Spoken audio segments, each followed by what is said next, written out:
Good morning, Team Hudson's. I wanted to take a minute to do a quick video about our new 25-25-5 initiative for the invite sales. This is about the 25 phone calls we want the salespeople to make minimum during the phone telethons, the 25 tagged names, and then the top five, which the GM or regional will call. I think I've talked about this a little bit before, but I wanted to just send out an additional reminder of why we do the 25-25-5 initiative. We know the formula works, right? We've done it for years now at this point. This formula, when you get away from it, you typically have a flopped day on the day of the invite, where if you do the 25-25-5, we tend to see a better consistent success.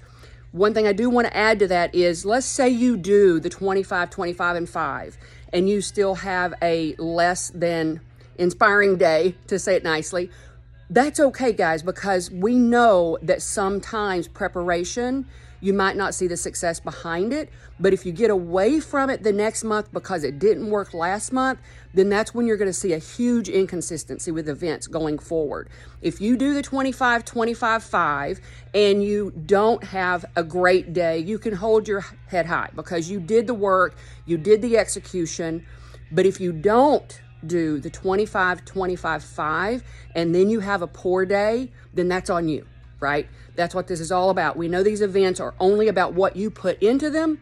I often say salespeople are most likely not going to do the hard work that it takes to make selling easy. And this is what that's all about, the 25-25-5. So now let's talk about each one on why. What is the why behind the 25 calls for the phone telethon? If we don't reach out to people, if we don't have people to reach out to, then how can we call 25 people, right? If you don't have good quality contact entered, I'm not going to call that customer. If I open up one of my contacts and it just has a name and phone number, or maybe even an email and nothing else, I'm not going to call that customer because I don't know what to say. And I'm afraid they're going to ask me a question that I'm not going to know the answer to. And I'm going to look like I'm not in tuned to, I'm trying to think about a good way to say that. I'm not in tune to my customer base, right? But if I have good quality information in there, when I call them, I can actually say, hey, Mary, I know you were looking at that Flagstill Digby. We have a VIP event coming up where I might can give you a little bit of extra savings. It's some of our best discounts we ever offer. If I can send you an invite, can you commit to coming, right? That's what those 25 calls are all about. Then the 25 tagged names should come from those 25 calls, right? I will tell you from experience, whenever I did my calls personally before I became a GM or a regional, I didn't usually have 25 people commit to coming. So let's say I had 4, 5, or 6 at times.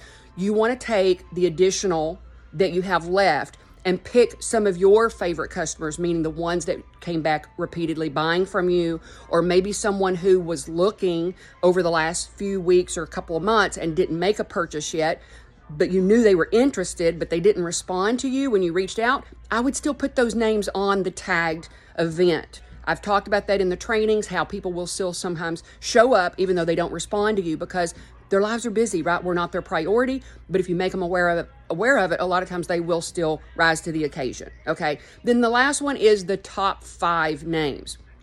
This is for the GM and or regional to reach out to those top 5 people. We're basically calling them to thank them for their interest in Hudson's, and also just letting them know that this VIP event, we're going to have some good food and wine for you to enjoy while you shop, and we look forward to seeing you. That's what my calls are all about, guys. Customers love it. Number one, I've never once had a customer get rude or nasty with me or even act annoyed that I called. They always thank me. But the bigger reason as well is because it's a reminder to them what the day is, when it is.